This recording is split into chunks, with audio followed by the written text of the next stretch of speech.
Hi, welcome to Unapologetically You. We would love to present an athlete onto our latest podcast.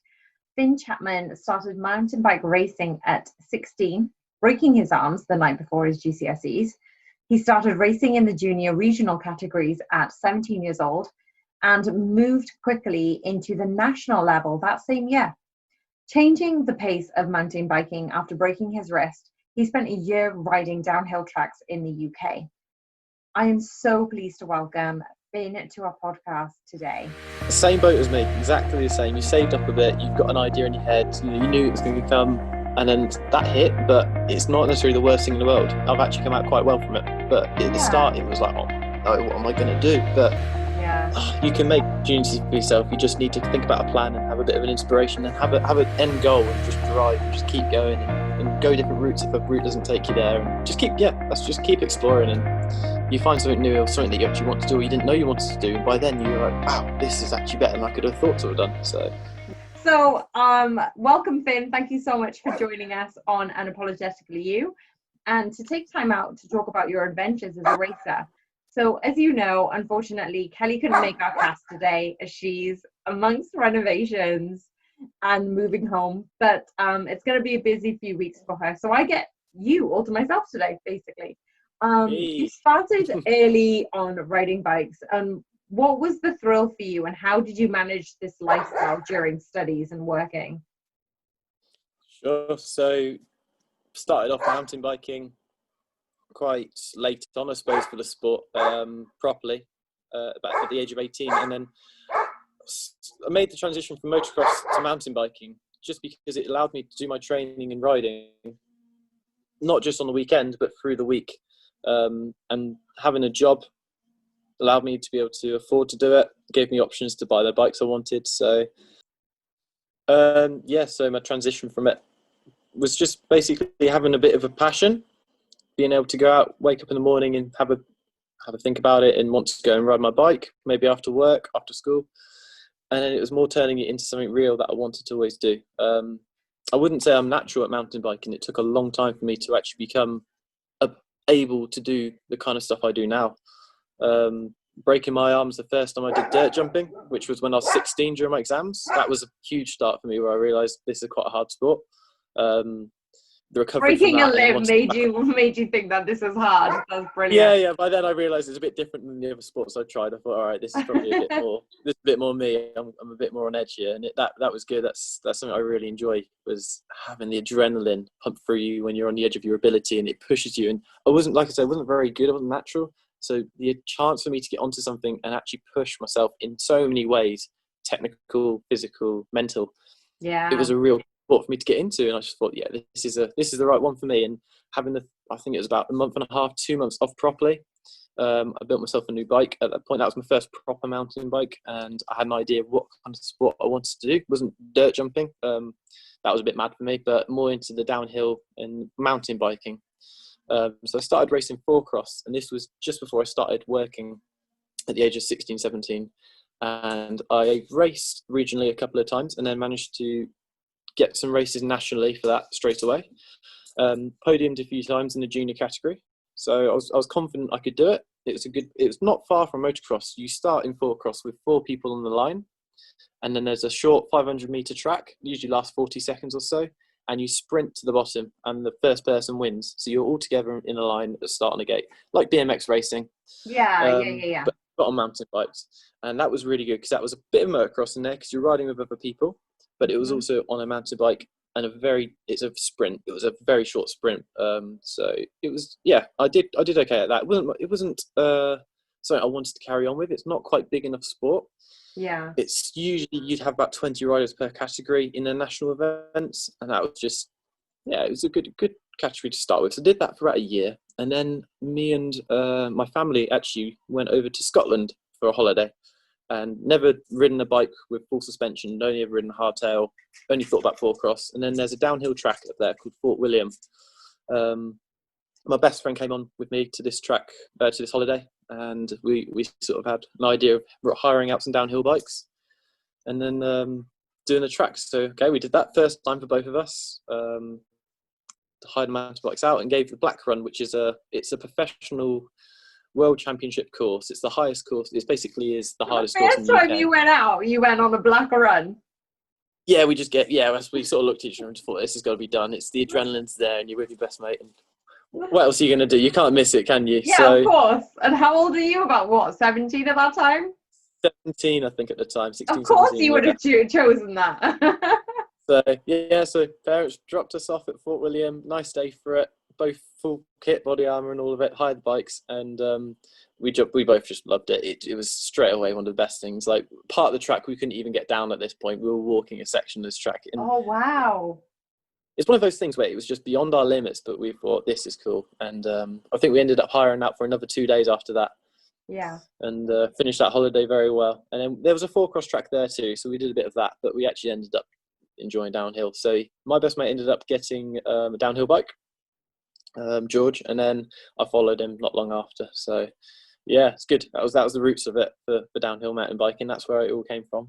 So the transition was pretty much before work, and then when I started work, it allowed me then to afford the bikes, get a car, take myself around, and then it was starting to become more than just a passion. It was something that I wanted to take up a bit further. Like I said, I did quite well in the national series, but it was only 4-cross. So starting downhill was something. There's the next stage. That was where I wanted to go. When I did my first downhill race, I think I was like 23rd out of 25 people, back to the bottom, and it fills you of like, oh, this is hard. And it was like, this is another challenge.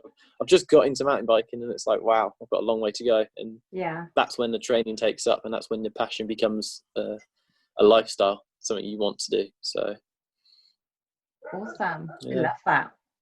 Well, we met, most people don't know this, but we met at your time at Mercedes, well, both of our times at Mercedes, and I always figured that it was a part-time hobby, which it kind of was, wasn't it, back then? Yeah. Many individuals take up sports to another level at that factory, but what made you give up your role at Mercedes and commit to full-time racing?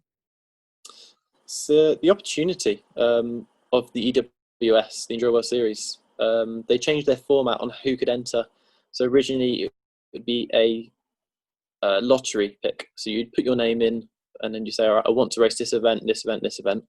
And then you'd be with hundreds of other people who did the same thing. And it was very rare that you'd get a race in there. You might get 1 or 2. I didn't want to do 1 or 2. I wanted to do the season, simply because I didn't have the time away from work. I had the money to do it, roughly, from working at Mercedes, luckily, but I wanted to do it properly. And they ended up last year changing the format into something that you could do the whole season. If you're able to get your name into this entry pot first, it's fair, and that was how it was. So the moment they opened, I was 4 computers at my girlfriend's uni house, and all of her friends, everyone around, right, we're all got to try and get on this. And we did. And we ended up doing all the events that I wanted to do. So there was originally amazing. 5. One's been cancelled through COVID, which is a shame, but the 4 are still running ahead. So when I found that out, which was back in September, that's when it became more than just a hobby. It became something like, this is real, this is an opportunity. I've now got however many months until, why not, let's do this, why not give it everything? So that's probably last year, September, was when I realised, all right, this is something I can do for real. Nice. I've entered into something called the EWS, Enduro World Series, the 100 event. And what that stands for is 100% of the tracks, but it's not in the main event of the professionals. So there's only a limited amount of spots that are available for the professional events. And they are, if you've managed to get into that category, the following year, you're guaranteed entry into all the events. So you get a season pass for it all. So that's my aim officially, is to get into that category. I can do that during this year if my results are good enough. I believe it's a podium in any of the races that I do will push me straight into that category, because they always take the top riders from this category and then push them on to next year. It's a points-based system, so I will earn points through my year, and if I've got enough within my EWS 100 category, I then get pushed into professionals. So it's like a roots-in way of doing it. So is it like, just to kind of go to layman's terms here, is it almost like getting a super license, that you have to rack up your points and then you get a super license like you would? Yeah, that's the way to say it.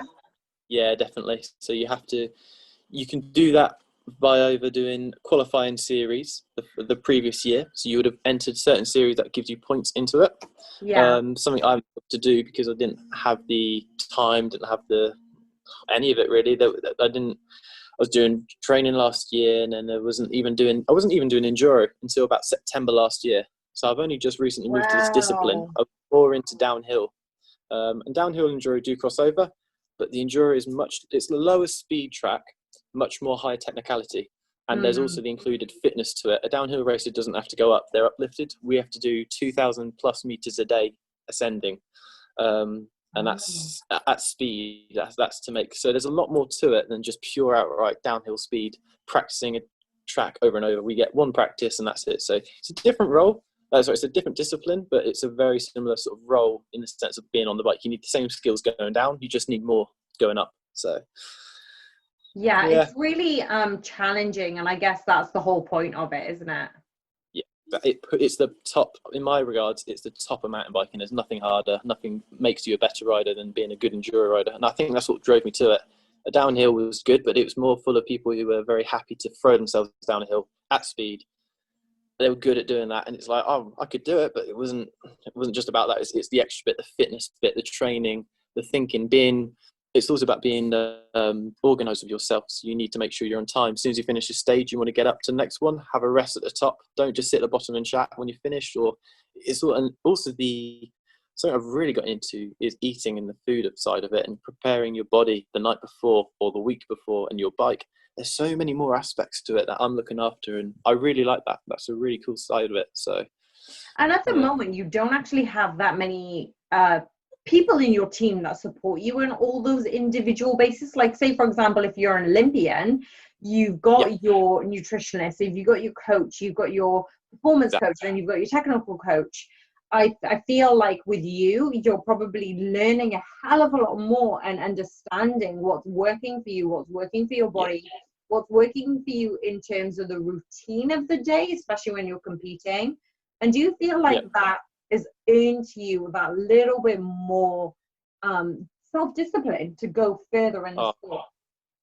for sure. And it, like you say, is teaching me all of the sides of it. I'm understanding it, so I know how to adjust it. I haven't got the knowledge, I haven't got the background of it, but I'm learning on my own, and I'm sort of picking up those skills. It's drove me to sort of understand how I'm cooking, what I'm eating, not just does it taste Yeah, good. It's actually, is this right for my body, and will this affect in the right way? And then what do I need during the day of my big bike event? What should I have in the morning? Things like porridge. You start eating porridge and it's just horrible, and you start thinking, well, actually, what is this doing to my body? You go for a ride and you're fine till even midday, versus Cocoa Pops. It's very it's simple stuff like that, and then it goes on and on. And then it's understanding like the protein intake, yeah. eating before you even need to feel like you want to eat, but realizing what it does for your body, drinking water, so much of it. And then it ends up being, it's easy. It doesn't become a hard thing to do. It becomes part of your lifestyle that you enjoy, because you know what you're doing. You're prepping yourself for your riding and your Yeah. training, and you're doing it for the cause of your riding, and you love it. It actually becomes something you want to do, and it's not just drag anymore. It's something you like. Yes, all right, I'm excited about this. It's going to Mm. help me, and that's a really cool thing to have done. And what you've kind of established is a good habit. So not only is it Yeah, gone from a self-discipline kind of thing, I need to motivate myself to do something. Then you've created, especially on the nutrition side of things, is you've established what works for your body. You've created a habit, but you've seen the result from those habits. And when somebody establishes a good habit of that sort, is you don't think of it as a what's the word? Like a punishment. You don't see it as, yeah, oh my God, this is shit. You are on yeah, an athletic level now where athletes do eat for energy, whereas humans just eat for pleasure, and they like yeah, that pleasure in that rush, that hormonal rush, whereas you are purely, does this excel me mentally? Does it help my focus? Does it help my endurance? And those are the things that are, they're ticking the boxes for you, and those having those small wins will end up to the bigger goal, which obviously you're striving for. So definitely it's some and so talking a little bit more about your fitness, how did you adopt the change of routine with your fitness, and what were the things that made the biggest difference in tackling the fatigue that you would encounter during downhill racing? Sure. So when I was just training for normal mountain biking before September, it would just be a weekend thing. You'd turn up on Saturday, you'd ride your bike, and then you'd do the same on Sunday. By Sunday, you were destroyed because that's all you did. You just did Saturday, Sunday, and then you were just ruined. That's where the fatigue was going to hinder me in my training. So the first thing I would have done was, thankfully, you were there at Mercedes to offer some support. And we talked about being able to make up a plan and the certain exercises that would benefit me.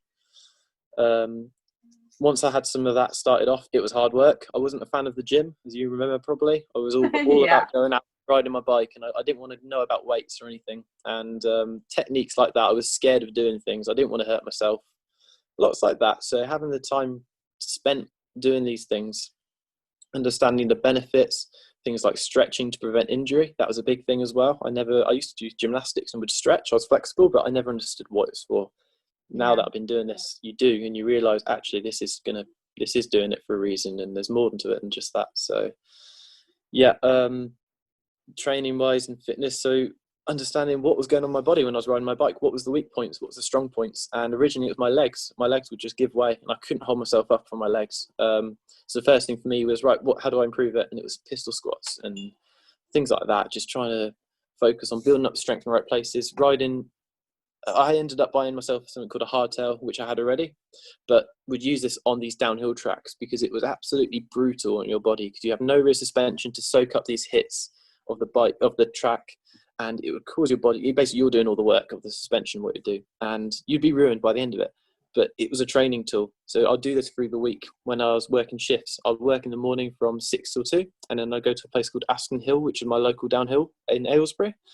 And then I'd go run my hardtail 6 or 10 laps or something like that and just push my body to the end. And then you'd be destroyed by Wednesday. But the training that gave you was just fantastic. And it, alongside the gym, the flexibility of everything, yeah, that was really good for me. So fatigue wise, that's where I was focusing mostly on. And then as my legs got stronger, my upper body was getting weaker. So you change your techniques and the things you were doing around. And yeah, let's just work just bit by bit, understand it. And that was a big journey for me to understand how to do that. I'd never focused on training my body or strength or anything like that. I was just happy riding my bike and getting better and faster.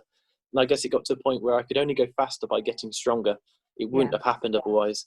So that was cool. It was nice to have that, like, all right, I'm as fast as I can go right now. This is where I now need to focus on something else. I've never had that. So interesting. And that's what yeah, definitely. We would definitely look at that in terms of plateau. So whenever somebody enjoys their sport, they hit that plateau. As soon as they hit that plateau, you discover something else about your body that can excel you further in your sport. And that's basically what strength and conditioning ends up molding the athletes towards. What is the goal? What are the weaknesses? What can we work on? And then how do we prevent that plateau from occurring? So then you excel the pinnacle of your sport. And it's really great that actually they say there's loads of great S&C coaches who coach track and field and sprinters specifically, and they're like, look, if you want to run fast, you've got to run, right? You've got to do something that actually pushes your body. And it's great to have strong legs and it's great to have strong core, and you do need to have the technical execution of some of the exercises that we can adopt in the gym. But the best thing is to be a sprinter, you need to sprint. And that's what you've adopted yourself. Just to say, how can I make downhill harder for me and use it as a tool? Not only are you still enjoying what you're doing, but you're challenging your body in such a way it needs to adapt. And that's such a clever way of doing that. And did you get that from other people who are competing or practicing, or did you just think of that yourself? Because that's very clever. Thank you. No, it's mostly just myself from riding hardtails back when I started, and I was forced into doing these tracks because that was the only bike I had. But at the time, I remember it being grueling. I just remember it being absolutely painful, and I struggled body-wise. You know, everything was ruined. My friend was on a full suspension downhill bike, and I was on this hardtail, and it was like, wow, this, it can be done, but I'll do one lap and be ruined. So, yeah, it was something I came up myself, but only because of past experiences I had. Yeah. That's clever. So well done for you. Thank you. Cool. Yeah. It's good, and I still use it So now actually as well. say that again. I'm still using it now as well, even out here in Spain. It's still got the hardtail, and I get it out every now and again, once or twice a week. It Yeah. sharpens your skills and it's fitness. So yeah, it's good.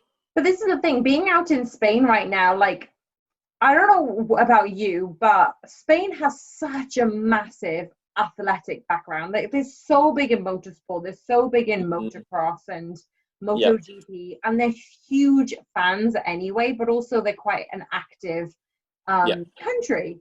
So do you think that actually, even though you're upping the level by having that tailback and challenging you, but your fitness and everything around it, you're riding for hours and hours, but they've specifically got trails that would enhance you as a rider? Like, you wouldn't, tell me if I'm wrong, would you find that in any other country around the world, or is Spain renowned for it, or is it the closest? I don't know. No, so Spain definitely has that. It's huge. It's grip. So a big thing here is that they have is zero grip. There's very little front wheel grip, and that just means that your technique is very different, and you have to rely on your body to be able to take up a lot of the weight of the bike. They have things called switchbacks, which are basically a corner on quite a steep corner into a 180-degree turn. So it literally turns straight back on itself. And on a mountain bike that I'm used to, I don't do anything like that. So already, and that's part of the racing. There will be corners like this in my racing, but you don't find that very often anywhere. On the amount they have, the quantity and the quality of these kind of things, that's what they are quite famous for, is their switchback riding on this very dusty, loose surface. It's almost shale. So in terms of the riding, there's lots of other places. For instance, I've been out in Morzine, and that is a very, very different riding experience, but still useful and still good for training. That's much faster, much steeper, but it's more grippy, so it allows you to actually go faster. You're capable of gripping around a corner, faster speeds and stuff. So Yeah. it's about making grip, whereas there it's about using the grip.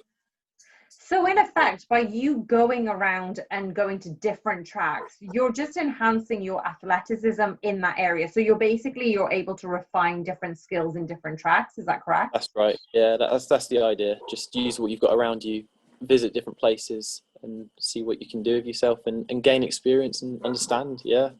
So does that mean you're better equipped or being a well-rounded downhill rider because whatever competition that you come across, because you're not able to kind of familiarize yourself with a track as much as you possibly can, you basically Exactly. get one ride and that's it. Yeah. You compete. So it's almost like trying to get yourself as peak performance as possible, so when you do encounter those competitive tracks, because you don't get to compete, you don't get to practice on any of the competitive tracks, they're never open to practice, right? Not the EWS ones. If you know the area well and you know the trails well, then you will. But Okay. if you're not local, or they don't necessarily even open the tracks or don't even tell you the tracks they're going to use until the week before on some of these things. Right. They may visit a place more than 2 or 3 times in succession a year, but they'll still use different tracks. So it's not like you're going to know which tracks you're going to use. And yeah, the idea is that it keeps it brand new for everybody. There's no one's got an advantage in that sense. You all got to start again. There's no this track for this stage. It's always going to be different and they close these circuits before they tell you. So nobody gets any more practice than you do. Well, that's the idea. Wow. Yeah, that's incredible, because you don't know which turn will be after. It's basically rallying, right? But you're on Exactly. 2 wheels. Yeah. Yeah. We're doing it on And you bikes. don't Yeah. get a support person next to you telling you which corner's coming up next. No notes, just you having one go and a walk and go, all right, I'm pretty sure it's here, or reading a trail. And it's understanding how to read a trail as well. Yeah. And Like I said, where to find. and obviously I'm quite an amateur when it comes to downhill racing, but how many chances do you get to ride that trail? Do you get just one chance to compete, or do you get multiple chances to beat your previous time? Sure. So in downhill racing, which is what the one I used to do, that's something where you turn up on a Friday and a Saturday, and you'd be practicing all the same track all day Saturday, and then Sunday you'd have a morning practice, and then you have normally 2 runs on that same track. So in downhill, it's very much you're just constantly practicing, getting your perfect line, getting the whole thing. Whereas enduro, like you say, it's one walk, it's one run on your bike. That's it. You'll move on to the next stage. One walk, one run. That's it. And you've got 6 stages to remember normally, and these are about 10 to 20 minutes long stages. So they're not like you're going to remember every single corner. You're learning how to remember a track that's only going to be probably 5 or 6 corners you're even confident on. The rest of it you've got to make up. It's something like that, and it's all about understanding in your head, like picking out points, like, oh, that tree or this corner, or all right, we're here. Where can I conserve energy? Because a 10 to 20 minute long track, descending, pushing hard, you can't go flat out like a downhill track. You're incapable. You have to be able to Yeah, it sounds conserve quite energy. grueling for that length of time. Yeah. Plus, you're then also going to be going up these stages, and these are usually 500 to 1,000 meters climbing. You're just, yeah, you'll knacker yourself out if you're sprinting the whole time. So it's about conserving energy in the right places, remembering what the track is like, how fast you can let the brakes off, all of that coming together. So, And for those yeah. 6 tracks, how, like, what time of period do you need to compete that in? Is it a weekend? Is it a day? Is it 3 days? 2 days. Yeah, we normally race over 2 days. So we'd have Okay. 3 on day 1 or 3 on day 2, or it can mix around. But yeah, it's a 2-day event. Okay. Interesting. Okay. So for those who didn't know, like me, this is interesting. For those who did, probably are like, yeah, we knew that, Tulse. Like, that was just normal. But I want to touch upon a bit of some mental resilience. And I know that you said it challenges you and you've adopted different methods towards your nutrition.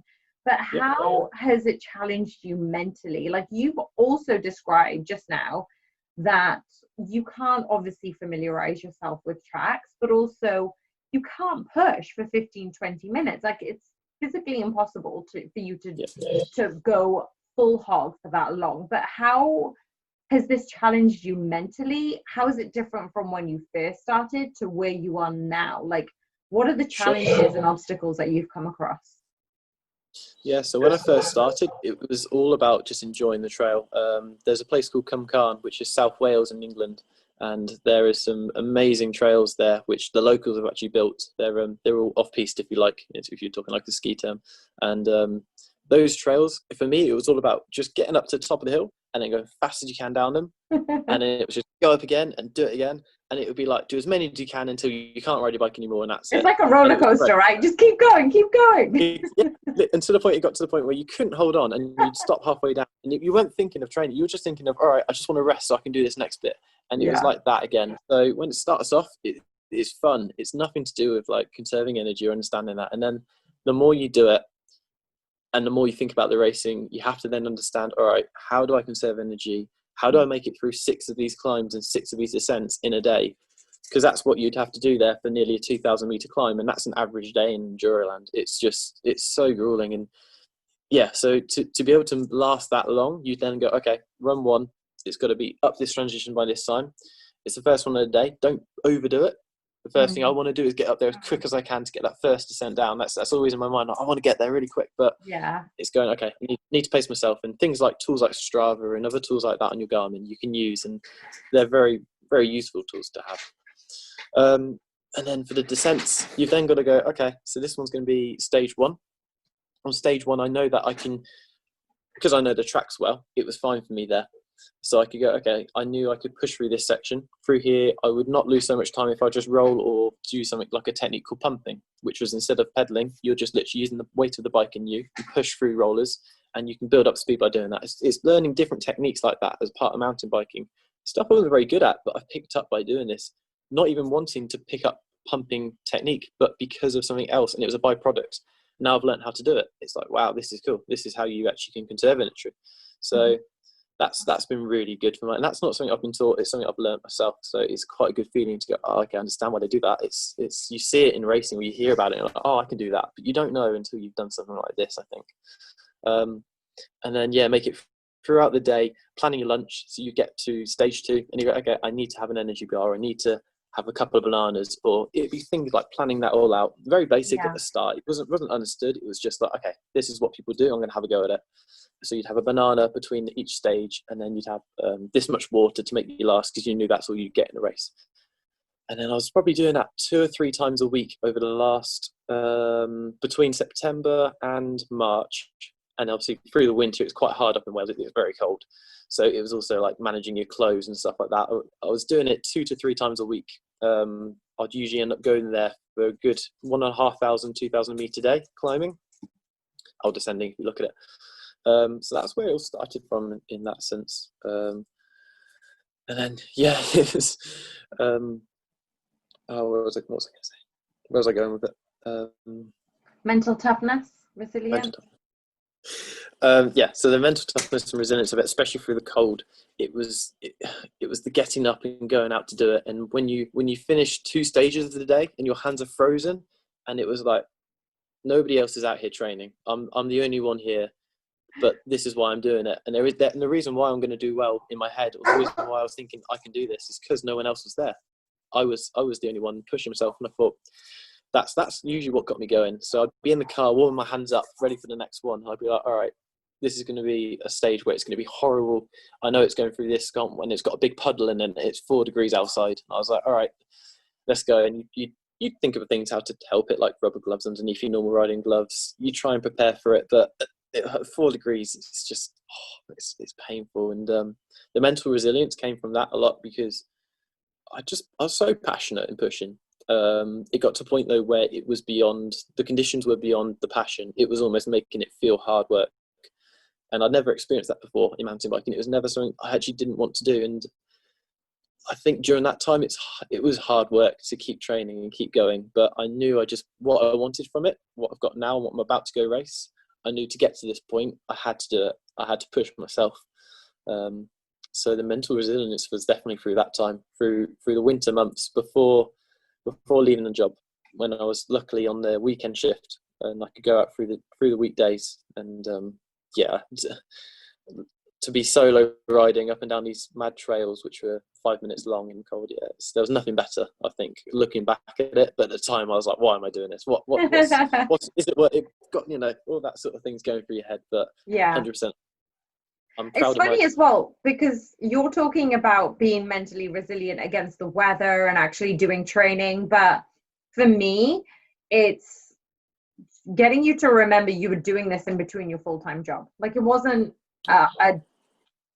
it wasn't easy to work full-time and also to do the shift work that you were doing, because sometimes that can be quite grueling as well, to have Sure. the mental resilience to commit to training on the bike, but also commit to your training in the gym, because I obviously saw you more frequently, and we were just touching base on terms of, what can you do rowing, what can you do for your fitness, and I saw you more and more in the gym, and it was almost like I was coaching, and then I could see you in the corner of my eye do something you've never done before, and I'm like, oh my god, you look amazing. And it's just the accumulation of how much effort that you've put in to definitely, I don't know, tell me if I'm wrong, but actually accumulated in your mindset that this is my goal, this is my goal, this is my goal, and you kept going. Sure. It was hard work with working on the weekend, I think. But I ended up turning the weekend shift into something that would help me. So my weekend shift at work would be rest days with gym workouts through the lunchtime. I was lucky enough to be able to work out something where I could do my lunchtime workout, and then I would say work through a certain break just to make up for time or something like that. I basically, by the end of it, was planning my life around my sport. I was giving my everything at work. I was very good at able to switch off from everything, and I could do something when I could put all my effort into something at a time, switch off from that, let's go to this mode. So when I was at work, I would go 100% into this. Training is training. It's going to happen at lunch, but we're not going to think of it until then. And it was understanding to have what would you call it? Just the reoccurrence of training, getting a routine. Yeah. Knowing that, all right, Monday's coming, I'm going to be riding my bike. I'm at work, let's do this. And then while I'm at work, I know I'm resting. I know I'm eating well. I know I'm making myself this food. I'm doing everything I can, but I'm also doing my job. And it was, I think the mental side of that, I did do very well in that sense. It got me at the end where I wanted to go off and do this. It's traveling. But while I was there, yeah, it was, I enjoyed that. I enjoyed having the switch off from work to my sport, and then the switch off from my sport to my work. It gave me that 2 sides of my life. And they were big shifts. They were 12-hour shifts, I'm sure you're aware. But Yeah. so Yeah, when you felt told me tired. that you were doing the shift work and then coming into the gym or then competing, I was just in all, because and that's where I thought it was a hobby, because people like doing their hobbies and enjoy doing it, but you had already got into the athletic mindset even then. And like, that was, I know we talked about it, but we didn't really discuss it to that degree. So yeah. I definitely agree. It was definitely something it's far beyond a hobby. It become my lifestyle. That was normal for me to be able to go out and do that. And there was very rarely a day off. A rest day for me was a day at work, which was strange when I think about it. But yeah, that's how it was. And it was just, and even then, you were on your feet and you were doing shift work, and like, yeah, it wasn't an easy job. I was always running around and picking up metal and all sorts of stuff. So yeah, it was full on. I taken rest days is something I've started doing more and more. Not the last month. I think I haven't had a rest day until 2 days ago. We went down to the beach. But we've just been, I've just been non-resting for the last month from us. But before then, it was actually understanding a rest day is very good for you, and that's something that was brand new to me. I was like, what, a day off the bike makes me faster? Yeah. The thing is, when you're a casual performer or casual competitor, it doesn't really resonate. But because you're training so many hours in the day, now it becomes that much more important. So when a general gym goer says, oh, I'm having a rest day, it's like, well, you worked 10 hours, you trained for 1 hour in that day. Doesn't really quantify you needing a rest day. You know, like, you can vary the levels of intensity per day, but you don't need to like rest. Like, I haven't taken a rest day since January. Like, I've trained every day, but I don't need a rest day. Do you know what I mean? Like, it's no, I understand non-comparable. When you're an athlete and you're spending so many hours doing such high intensity, and now you're in a hotter country, like, that takes a lot of time and energy and effort. And the crucial times where you do get to utilize those rest days and downtime to help you get faster, and hopefully just build some mental strength as well, because, you know, just taking your mind off of it, you're very good, as you said, in your job, that you compartmentalized everything, that you were like, look, this is my present, this is what I'm doing, this is what I can control. But if you're doing that, say, on a rest day, even better, because then you're not having to think about anything.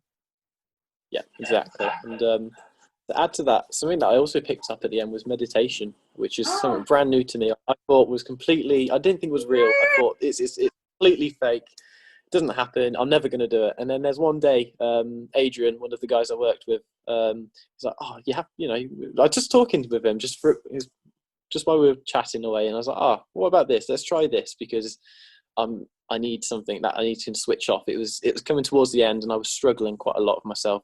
I knew I wanted to finish and leave, but it was just the point. And I thought, all right, let's have a go. And that was unbelievable what that did for me. It wasn't even long. It was 15 minutes, and it was just stretching after a run. I had to be able to meditate, I had to run and then have a 15 minutes of switch off during stretching. That's how I found I work really well with it.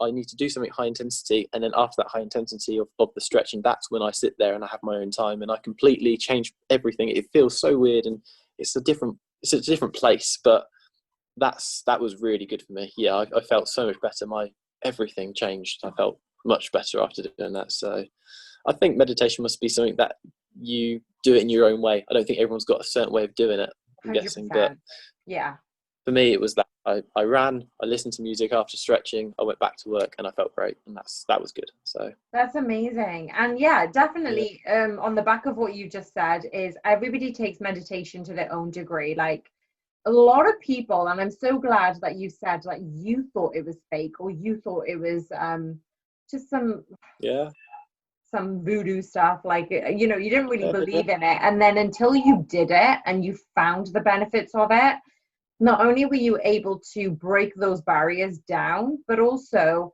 you did it in your way, but you carried on with it. A lot of people find the benefits of meditation and they're like, oh yeah, I'm healed now, I'll stop. But you don't stop. You don't stop something that's good for you. It's almost like, oh, I'm strong now, I don't need to lift weights in the gym, or I'm fit now, I don't need to run. It's just like, well, wait a second, you know this is good for your body. you need to keep going with it. And I think that's the same thing with meditation. And I've kind of like transported myself to different areas of meditation. Like some I'll do mantra meditation, some I'll do complete silence, others I'll just have music in the background, some I'll have they talk me through a meditative journey of something or another, and some are affirmations. It really depends upon what I need at that time. And I found that as athletes, they adopt more and more meditative practices because it gets them, like you said, you wind down from it, but other people enables them to not only wind down, but then refocus when they need to. Like, have you noticed other benefits of meditation from your practice? Not only did you wind down really well, but are there other benefits in your life that you found from it? Yeah, I'd say I'd be able to think about something, including breathing was one of the big things I figured out. Was when I was running, I learned how to non-consciously breathe in a way that would benefit my running, which is quite weird. But basically, I taught myself how to breathe better when I was running, I thought, without even thinking about it. And I hadn't been able to do that to mountain biking. So by doing that and taking time out and thinking about it, and I'd focus all my energy in thinking about my breathing. So I'd focus only on my breathing, nothing else in the room, just that. And I would have either music or I wouldn't, or it'd just be that. And then when I was out riding, I'd start thinking, okay, how did I do this in my running? So I'd start using the same. So I would say it wouldn't be necessarily directly to refocus, but it was understanding what I was doing during my meditation and going, okay, it's the same thing. And just while I was riding at full pace, everything, there was still something in my head trying to tell myself, you need to breathe. This is something big that you need to do, obviously, but in a way that would keep me pushing faster for longer. So yeah, I don't know how that relates exactly to what you've asked, but that was something I picked up from it, definitely. No, it's definitely, not only did you bring to light the awareness, which is great, Yep. but actually I forgot to mention breathing. Because they do belly breathing as a meditative practice, but also it helps with your cardio respiratory system. So why wouldn't it benefit you as a sport? So yeah, good shout on that. And the fact is, you know what's quite common along this whole like recording is you're learning more and more things and new things that you are just adopting and applying. So that's amazing. Like, credit to you. So this next question, I'm gonna like throw you in the deep end here and ask you like a 3-part question. What is the next event? So I know earlier offline that you did tell me it's in 2 weeks time, but our audience don't know that. So what is the next event that you're competing in? How has COVID affected your racing and the way you train, and how you've adopted the summer period, like summer in Spain? Oh yeah. Oh, it's summer. It's hot. So my next race, the first question is not this weekend. It's next one, the 30th of August, I think it is, which is the Saturday, Sunday.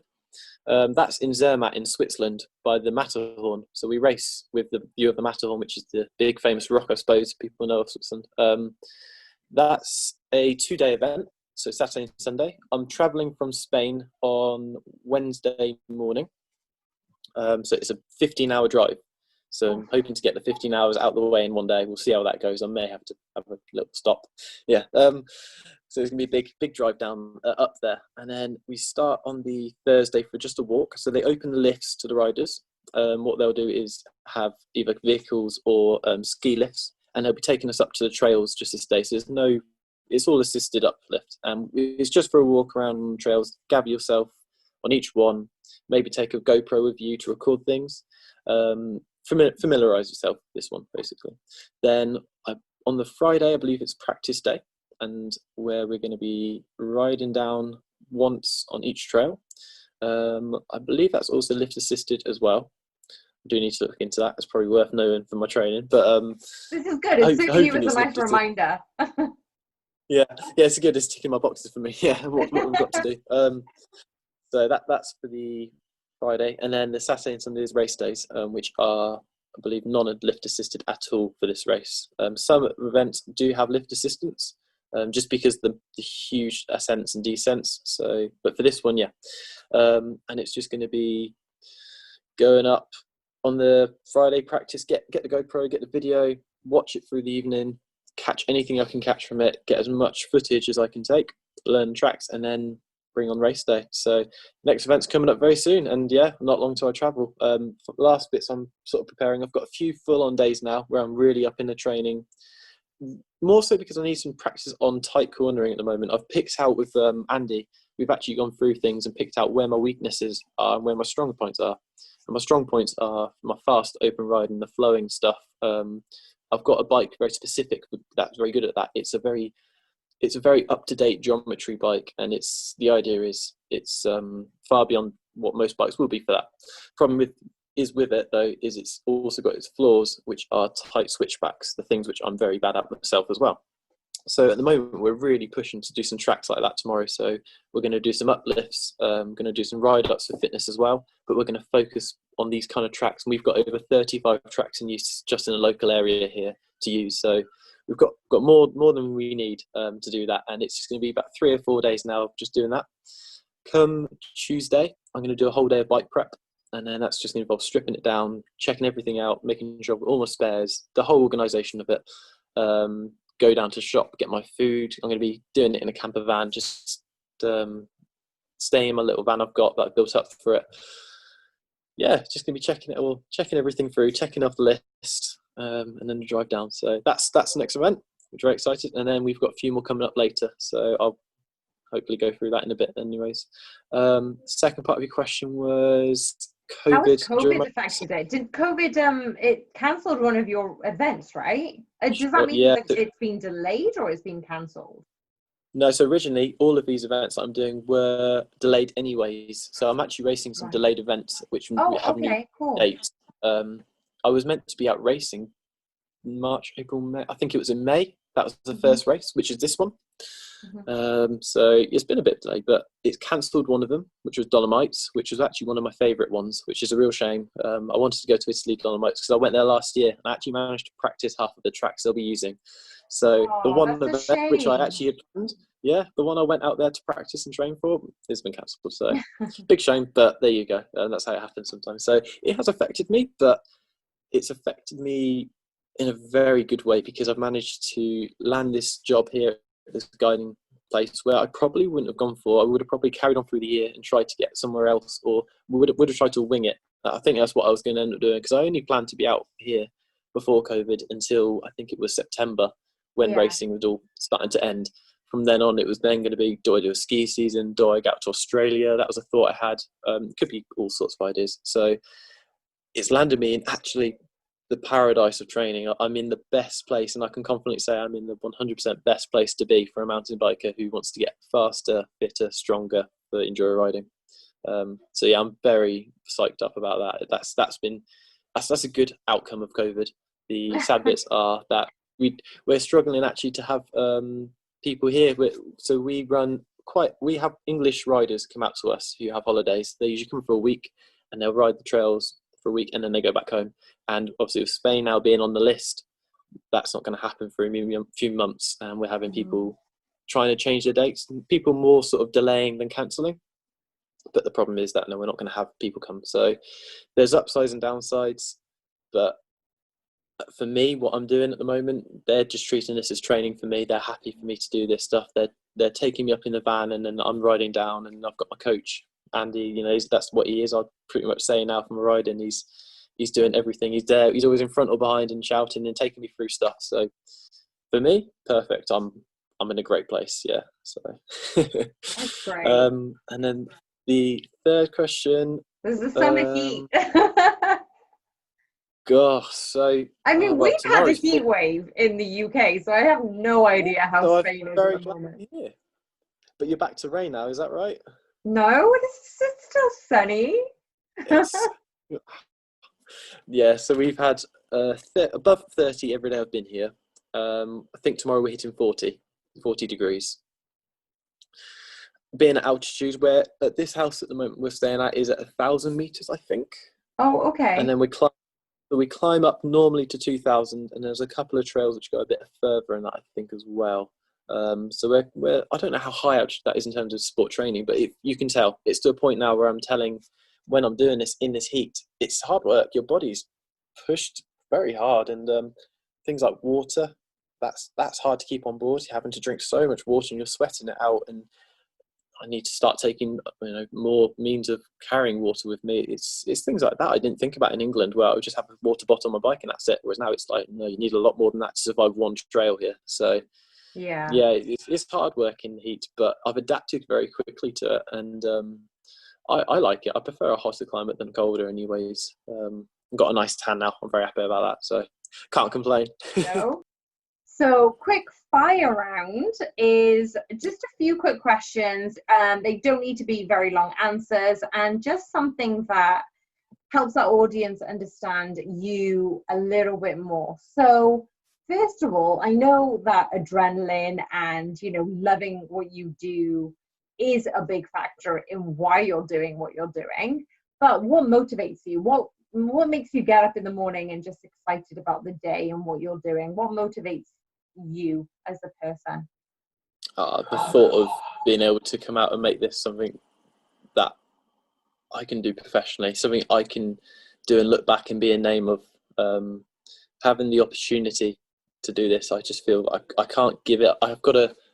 I'm motivated to a point where I feel like I can do something with this. So the thought is I can get up and I can become a champion. I can literally become something out of this. So the improvement I think I get into something where I'm in my mind. I want to constantly improve. I want to always see results. Whatever I do, it has to be better. Sometimes it's hard to not accept that. So understanding that that's been something I've learned a lot. But motivation wise, it's seeing the improvements, but not expecting it every single ride. Having to think, all right, I can work on something this ride. So yeah, motivation is going to be something like I want to see my name up there and see, right, he's put the effort in, he's given up his job, he's done this and that, and that's what motivates me. Yeah. Amazing. Okay. If you could give one piece of advice to another young rider listening, what would it be? Don't be scared of doing it. Have a plan. Think about it. Follow the passion. Don't just sort of copy what everybody else does. It's very easy to follow what everyone else does, I think, and want to have a day-to-day job and get the life that everyone has. But I think you should follow your passion. What if you've got a dream? If you want to be, you want to be the come here. She wants it 5 minutes. She wants to be in it. Yeah, don't just accept. Just keep pushing. Don't take something if you're not happy with it. Just get the best for you. Everyone's got their limits and everyone's got a point when they can't push any further, but that's fine. Just keep on going and keep training and just keep pushing yourself. But have a goal. Having a goal is good. It's always nice to have something like a big goal and have also those mini goals in between those as well, like certain stepping stones to get there. Yeah. Make sure that they're not too big. Make sure that you can achieve them, but also have that dream which actually is something you can. So that's why we're doing it. Yeah. So you've got the mountain, but you need to know how to climb it. So those are your mini steps. Okay, perfect. Perfect way to put it. Okay. What do you enjoy besides high adrenaline sports? Is there an opposite side to you where you like to wind down? Definitely. Cooking has been my favourite one so far. Oh. So as soon as I finish the day, I go into the cooking mode of, all right, what have we got? What should we make? And I've got all these ideas, and I'm always trying something new. That started with my girlfriend when we were back in Worcester for the last whole year, where I'd finished from living with my parents and I moved into her uni flat, just staying there because it was right by Malvern Hills. That's where I've been training through most of last year, to be fair. And yeah, it's just always like, oh, what should we make tonight? What could we do? And then it was involved in the understanding protein and stuff like that. So for me, that was a very, away from the adrenaline, it was very calm music with my girlfriend, really nice. We'd always do something different, and it was spending time with her a lot as well. So yeah, that's been really good. That's a really nice answer. So what's the speciality dish? What is like? Spaghetti bolognese. My Italian. Why do athletes always say that? It's spaghetti bolognese. It's pasta. It's just go-to. It's pasta and meat. You can't beat it. I swear to God, I remember. I think I don't think it was a podcast, but I definitely think it was an interview. And obviously being Welsh and a rugby fan, they were talking about their routine would be like spaghetti bolognese the day before a big match or an international game. And you're like, oh, yeah. And it was like their ritual. It was like, that was That's it. the meal. That was the last meal just before the game. Yeah, it's the same here. But if I've got something big going on, it's always bolognese. There's Really? nothing else to do. Yeah, that's the one. That's so Straight to that. cool. Yeah. And lastly, basically, we ask all of our guests to recommend somebody basically who they would like to hear from. Because our guests are so diverse, we wanted to bring in people from a coaching background, from an athletic background, and Sure. just how awesome they are doing. And they may not necessarily be in the limelight. This is just before, you know, you become a massive superstar. We could say we've had you here first, you know.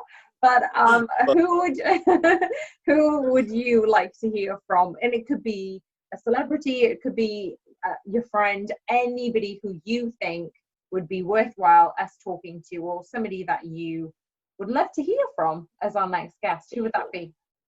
So when I met my girlfriend, she was in Worcester Rowing Club, so the Worcester University Rowing Club, and this is where I sort of started a lot of my training up outside of mountain biking. And they do a circuit session on, I think it was on Mondays. I can't remember what time, what date. It was usually about 8 o'clock on Mondays.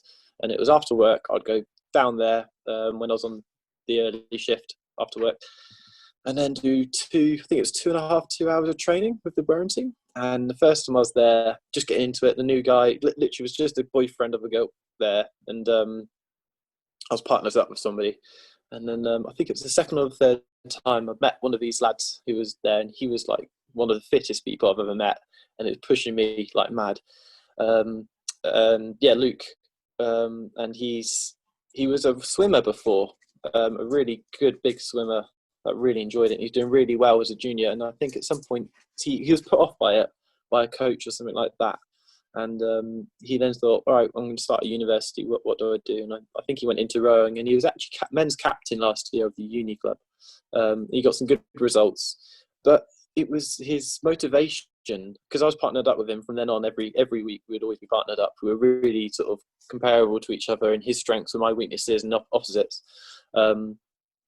And it was the way he was just so always upbeat, and everything was good. There was never a bad moment during that time of training. And it was like, I'd tell him something, he'd be so happy for me. And I'd never be like, oh, I can't believe you did that, or jealousy. It was always like, oh, yes, Finn, that's really cool.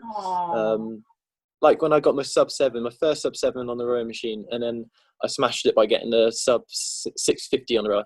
And I don't think he could pull the same figures. And he was a rower, and I wasn't. But he was never the opposite. He was always good, and he was always happy for me. And when we were doing our training, it was such an inspiration to have him there, because he was such a fit lad, but he was really, really like pushing on. And we'd always like give the old respect when you do something really good, or we'd finish the session up, and he was always on the music. And then one night I was like, all right, I'll give the music a go.